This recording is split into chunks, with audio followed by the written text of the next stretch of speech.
Welcome to the AI Research Roundup. I'm Alex.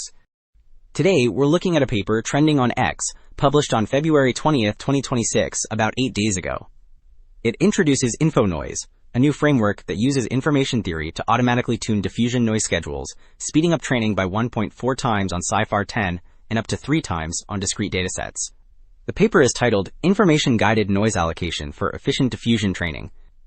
And as we'll see later, the implications for training efficiency across different data types are really significant. To understand the core problem, Figure 1 illustrates how uncertainty resolves during the denoising process. In the top plot, which uses a simple toy example, notice how the red curve suddenly spikes as we lower the noise level from right to left. This peak tracks the entropy rate, marking the specific window where the model gains information most rapidly. It corresponds to the moment the model stops predicting a blurry average and commits to a specific shape.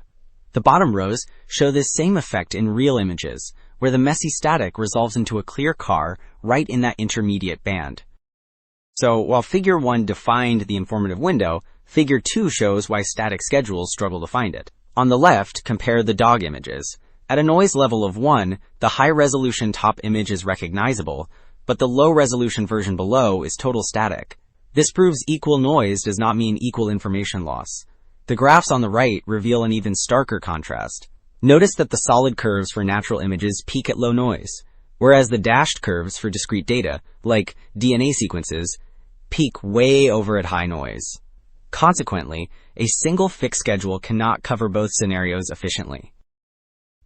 Alright, following up on that mismatch, Figure 3 demonstrates exactly how INFONOISE constructs a bespoke schedule. On the left, the orange curve tracks the entropy rate, identifying where uncertainty reduces most effectively, while the blue curve accumulates this into what the authors call entropic time.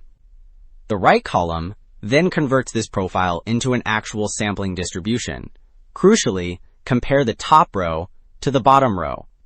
The top plots for images show a peak at low noise, whereas the bottom plots for DNA show the peak shifting significantly to the right, confirming that the schedule automatically adapts to where the information actually lives. Well, Figure 4 makes this mismatch undeniably clear for discrete data types, like DNA and binarized images. On the left, look at the gray curve, which represents the standard EDM schedule optimized for natural images. It peaks way over at low noise levels. In contrast, the colored curves for INFONOISE shift dramatically to the right, targeting the high noise regions where discrete data actually resolves. Moving to the results on the right, this realignment pays off. The solid orange lines for INFONOISE descend much faster than the dashed baselines, achieving target quality scores with significantly less compute. In fact, the blue labels highlight speedups ranging from roughly 2.7 to 5 times faster depending on the dataset. Okay, having seen the gains on discrete data, Figure 6 returns to standard continuous images like SciFAR 10.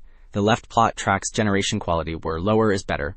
The solid blue line for INFONOISE reaches the target FID score of 2.07 significantly earlier than the dashed gray EDM baseline. Specifically, it hits the goal at 100,000 iterations versus 140,000, a 1.4 times speedup. On the right, the dark blue curve shows the learned schedule automatically concentrates training in the same intermediate band as the hand-tuned red curve, proving it effectively rediscovers expert settings. Wrapping up the results, Table 1 provides the numerical summary across all domains. On the left, Panel A details the discrete datasets like DNA and binary MNIST. Notice the speedup column on the far right of this section, where INFONOISE reaches the target quality 2 to 2.7 times faster than the baselines. On the right, Panel B shows continuous images.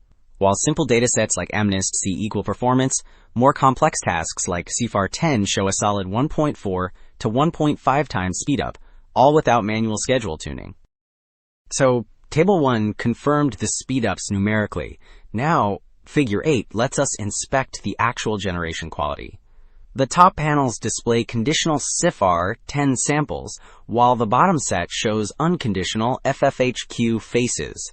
Within each image trio, the left column labeled E represents the standard EDM baseline, while the middle and right columns show the INFONOISE results. The visual comparison reveals that INFONOISE yields sharper, cleaner images than the baseline, especially when combined with the information-guided inference grid in the rightmost column, all while using the same number of function evaluations. To wrap up, 2 major takeaways stand out. First, INFONOISE effectively replaces manual heuristic tuning with a principled, adaptive mechanism. By concentrating computation on the specific noise levels where the model actually learns the most, it achieves significant speedups, roughly 1.4 times for images and up to 3 times for discrete data. Second, this approach clears a major hurdle for applying diffusion models to new domains. It shows we don't need handcrafted schedules for every new data type. The training dynamics themselves can dictate the optimal path. That's it for this episode of the AI Research Roundup. I'm Alex. Thanks for listening.